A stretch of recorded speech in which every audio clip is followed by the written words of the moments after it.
దేవుని పరిశుద్ధ నామానికి స్తోత్రం కలుగునుగాక.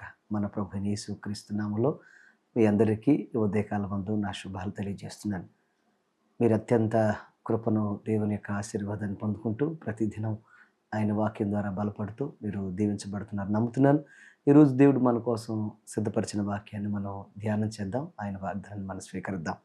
లూకాసు వార్త 12వ అధ్యాయం 7వ వచనం. లూకాసు వార్త 12వ అధ్యాయం 7వ వచనం. మీరు అనేకమైన పిచ్చుకల కంటే శ్రేష్ఠులు. మీరు అనేకమైన పిచ్చుకల కంటే శ్రేష్ఠులు. ప్రియ సహోదరి సహోదరులారా, ఈరోజు దేవుడు మనకిస్తున్న అద్భుతమైన వాగ్దానాన్ని దేవుడు మన జీవితంలో ఆయన స్థిరపరిచి ఆశీర్వదించునుగాక. దేవుని దృష్టిలో మన విలువెంత? చాలా సందర్భాల్లో ఒక ప్రశ్న మానవ జీవితానికి ఎంతో అర్థం కాని ఒక భయంకరమైన ఒక పరిస్థితిగా మిగిలిపోతూ ఉంటుంది. ఎందుకనంటే కొంతమంది ఇలా అనుకుంటారు, నా విలువ ఎంత, నేనెంత, నా బ్రతికెంత అని. ఇంకొంతమంది అంటూ ఉంటారు, నువ్వెంత, నీ బ్రతికెంత, నీ విలువెంత అని అడుగుతూ ఉంటారు. ఎందుకనంటే మానవ జీవితానికి ఉన్న అసలు విలువెంత, మనిషికున్న ప్రత్యేకత ఎంత, మానవ జీవితంలో ఏదైనా ఒక విలువను కలిగి మనం బ్రతుకుతున్నామా అని అంటే కొంచెం సూక్ష్మంగాను, కొంచెం తాత్వికంగాను, మనం కొంచెం విమర్శనాత్మకంగాను ఆలోచించగలిగితే మానవ జీవితానికి ఉన్న విలువ శూన్యం.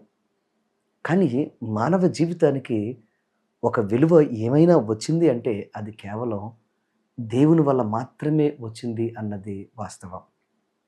ఎందుకు ఈ రోజున ఈ మాట మీకు నేను చెప్తున్నానంటే, చాలామంది జీవితంలో పడుతున్న కష్టము, బాధ, వేదన ప్రతిదినం కూడా విఫలమైపోతూ చేసిన పని పదే పదే చేస్తూ అది సరిగా పని చేయక లేకపోతే కలిసి రాక జీవితంలో కృంగిపోయేవారు అనేక మంది ఈ లోకంలో.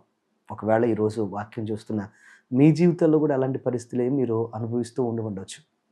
ఎందుకనంటే జీవితం క్లిష్టంగా, కష్టంగా మారిపోతూ ఏమాత్రం కూడా విలువ అనేది, వెల అనేది లేకపోతే సంపాదన అనేది లేనప్పుడు మరింతగా దిగజారిపోతూ ఉంటారు. అందుకోసం ప్రతి ఒక్కరూ బాగుపడాలని ప్రయత్నాలు చేస్తూ మరింత మెరుగైన జీవితం కోసం అప్పులు చేయడానికి కూడా వెనకాడకుండా అప్పులు చేస్తూ ఆ అప్పులు కట్టలేక మా జీవితానికి విలువ లేదండి అని చనిపోయేవారు అనేక మంది. ఈరోజు ఎందుకు ఈ మాట మీకు నేను చెప్తున్నానంటే, దేవుని యొక్క వాక్యాన్ని మీరు జాగ్రత్తగా గమనిస్తే వాక్యం చెప్తున్న అద్భుతమైన మాట, ప్రభువు అయిన యేసుక్రీస్తు వారు పలుకుతున్న అద్భుతమైన మాట, మీరు అనేకమైన పిచ్చుకల కంటే శ్రేష్ఠులు. వాస్తవానికి పక్షులలో అల్పమైన పక్షి, అలాగే అతి చిన్నదైన పక్షి పిచ్చుక అనేది. అది దాని జీవితం చూస్తే చాలా అల్పంగాను, స్వల్పంగాను ఉంటుంది. కానీ యేసు ప్రభువారు తీసుకున్న అద్భుతమైన మీరు సాదృశ్యాన్ని చూస్తే ఆశ్చర్యాన్ని కలుగజేస్తుంది. ఎందుకనంటే మీరు పిచ్చుకలే దేవుని యొక్క సన్నిధిలో అత్యద్భుతమైన విలువ కలిగినగా ఎంచబడితే, ఎందుకనన్నారు ఈ మాట అనంటే, పిచ్చుకలకు ఆయన యొక్క బలిపీఠం దగ్గర నివాస స్థలం ఉంది కదా అని దేవుని వాక్యం సెలవిస్తున్న మాటను ఉటంకిస్తూ, ప్రస్తావిస్తూ, పిచ్చుకలే దేవుని యొక్క సన్నిధిలో ఉండగలిగితే మరి పిచ్చుకల కంటే మీరు ఎంత శ్రేష్ఠులు? ఆయన రూపంలో, ఆయన స్వరూపంలో, ఆయన యొక్క జీవవాయువు చేత, ఆయన యొక్క ప్రాణము చేత బ్రతుకుతున్న మీ జీవితాలు మీరెంత శ్రేష్ఠులో ఒక్కసారి ఆలోచన చేయండి. ఆయన మీకోసం దిగి వచ్చి ప్రాణం పెట్టి, ఆయన రక్తం కార్చి, ఆయన వెల చెల్లించి క్రయధనంగా నీ పాప క్షమాపణ అనుగ్రహించి నిన్ను వెలపెట్టు కొనుక్కున్న దేవుడు నీ జీవితంలో నీకు ఇచ్చిన వెలంతో ఒక్కసారి ఆలోచించమంటూ ఈ మాట చెప్తున్నాడు. ఈరోజు నా ప్రియ సహోదరి సహోదరులు, ఇప్పుడున్న పరిస్థితులు నీకు నీ జీవితంలో అనిపించవచ్చు, నాకు విలువేముందండి, నా పరిస్థితులు నాకు ఎక్కడుందండి, ఈ బాధల మధ్యన ఎలా బ్రతుకుతున్నాను, రేపేంటో నాకు అర్థం కావట్లేదు, ఏ రోజుకి ఆ రోజు నేను తెచ్చుకుంటే కానీ నేను తినే పరిస్థితి లేదు అని మీకు అనిపించవచ్చు. నా జీవితంలో నాకు వెళ్ళలేదని మీకు అనిపించవచ్చు. నా దేవుడు మీతో మాట్లాడుతున్నాడు. వాక్యాన్ని ఒకసారి ఆలోచన చేసి నమ్మండి, వాక్యం మీద ఆధారపడండి. ప్రియ తమ్ముడు, చెల్లి, ప్రియ సహోదరి సహోదరుడా, నీ జీవితంలో నువ్వు ఎంత ఒంటరిగా బాధపడుతున్నా, నీ జీవితంలో ఒకవేళ ఎగరలేని పరిస్థితుల మధ్య నువ్వు ఎంతో ఇబ్బంది పడుతున్నా, ప్రభువు మాట్లాడుతున్న మాట ఏంటంటే, ఆయన వాక్యాన్ని స్వీకరించి నీ జీవితంలో నువ్వు ఒంటరిగా ప్రయాణం చేస్తున్న నీ బ్రతుకులో దేవుని మీద ఆధారపడుతూ, ఈ రోజు కాకపోతే రేపు నాతో దేవుడు తప్పకుండా ఉండి కార్యం చేస్తారని నిరీక్షణతో నువ్వు ముందుకు సాగగలిగితే ఆయన కృపను, ఆయన అద్భుతాన్ని నువ్వు చూడగలుగుతావు. ఎదురవుతున్న వ్యవసాయంలో కావచ్చు, వ్యాపారంలో కావచ్చు, ఉద్యోగంలో కావచ్చు, ఉద్యోగ ప్రయత్నాల్లో కావచ్చు, లేకపోతే మీ వీసా విషయంలో కావచ్చు, లేకపోతే ధనము విషయంలో కావచ్చు, లేకపోతే పెట్టుబడుల విషయంలో కావచ్చు, ఇన్వెస్ట్మెంట్స్ విషయంలో కావచ్చు, ఏ విధమైన కలవరం మిమ్మల్ని వెంటాడుతున్నా మీ జీవితాల్లో తప్పకుండా ఆయన మిమ్మల్ని శ్రేష్ఠులుగా ఎంచుతున్నాడు. మీ యొక్క జీవితంలో మీరు అనుభవిస్తున్న ఏదైతే ల్యాకింగ్ ఉందో, లోటుందో ఆయన అద్భుతంగా దాన్ని తీర్చి మీకు విలువనైనా పెంచబోతున్నాడు. అందుకోసమే మీరు ఈ లోకంలో వివిధ ప్రయత్నాలు చేస్తూ మీరు మీ బ్రతుకుల్లో మీరు అపజయాలు పొందుకోవడం కంటే, మీ జీవితంలో సమస్తాన్ని కోల్పోవడం కంటే, ప్రభువు వైపు తిరిగి నిరీక్షణతో ముందుకు సాగండి. తప్పకుండా ఆయన మీ వెలను పెంచుతాడు, మీ విలువను పెంచుతాడు. ఈరోజు నా ప్రియ సహోదరి, సహోదరులారా, అందుకోసమే మీకుండాల్సిన అనుభవం ఏంటంటే, మీ వెల పెరగాలి, విలువ పెరగాలంటే ఆయన బలిపీఠాన్ని అంటిపెట్టుకొని ఉండే అనుభవం మీకు కావాలి. సో, ఎప్పుడైతే బలిపీఠం అనే అనబడుతున్న మందిరాన్ని మీరు అంటిపెట్టుకుంటారో, మీరు చేసే ప్రతి ప్రయత్నము సఫలమవుతుంది.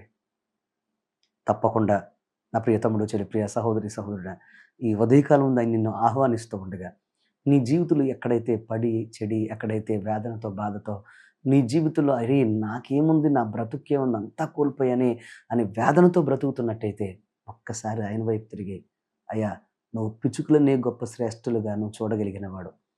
అయ్యా పిచ్చుక వంటి అల్పమైన జీవితానికే నువ్వు అద్భుతమైన విలువనివ్వగలిగిన వాడు నాయన. మరి నా జీవితంలో నువ్వు విలువిస్తావని నమ్ముతున్నాను ప్రభు అని ఆయన వైపు తిరుగు. నేను తప్పకుండా ఆయన ఆశీర్దిస్తాడు.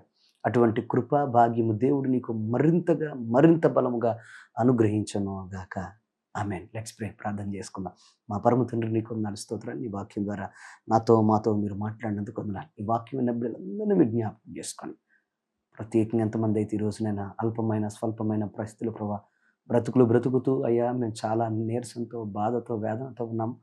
మాకెంత మాత్రమూ నైనా మాకు దారి కనపడట్లేదు అని ఎంతమంది అయితే బాధపడుతున్నారో వారందరినీ మీరు జ్ఞాపకం చేసుకోండి. ఆశీర్వాదాలతో దీవంతో నింపండి. నన్ను అడుగుము జనములు నీకు స్వాస్థ్యంగా ఇస్తాను వాగ్దానం చేసిన గొప్ప తండ్రి. బిడ్డలు అడుగుతున్న ప్రతి వెలుగు తగిన ప్రతిఫలం అనుగ్రహించండి. ఏ కిడు శోధన దరిచేరకుండా మీరే సహాయం చేయండి. బిడ్డలకు మీరే అయ్యా నీకు వందనాలు ప్రభా, ఉన్నతమైన మహిమను అలాగే అద్భుతమైన విలువను అనుగ్రహించండి. ఎక్కడైతే నష్టపోతూ వస్తున్నారో నష్టాలు కొట్టివేసి ఈ దినము నుండి ఒక అద్భుతమైన ద్వారం తెలిసి అద్భుతమైన ఆశీర్వాదాలతో నింపి నడిపించమని ఈ యొక్క వాక్యాన్ని ఏ దేశం నుండి బిడ్డలు చూస్తున్నా, ఏ ప్రాంతం నుంచి చూస్తున్నా, సమస్యలు ఏమైనా, బాధలు ఏమైనా, కష్టాలు ఏమైనా, కన్నీరు ఏమైనా వాటన్నిటినీ రక్తంతో కడిగి వేసి పరిపూర్ణ విడుదలిచ్చి అద్భుతం చేయమని యేసు నామం నడుచున్నాను తండ్రి. ఆమేన్.